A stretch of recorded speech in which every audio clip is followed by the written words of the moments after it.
Well-crested cockatoo. Because did you know the reason of global warming is due to air pollution coming from our transportation? And this afternoon, he will show us some alternative ways to lessen our carbon footprints.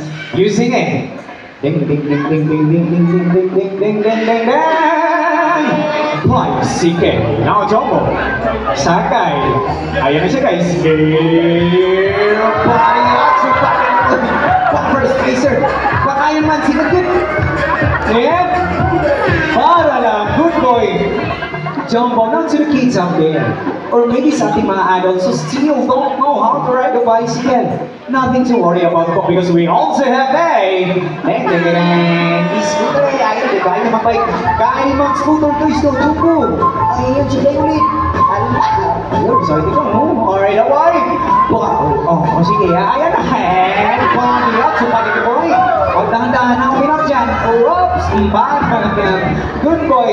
Jumbo, you see guys, even our animals don't help from Mother Nature. We can also help by the way that reduce, reuse, recycle, and repurpose in some alternative ways for your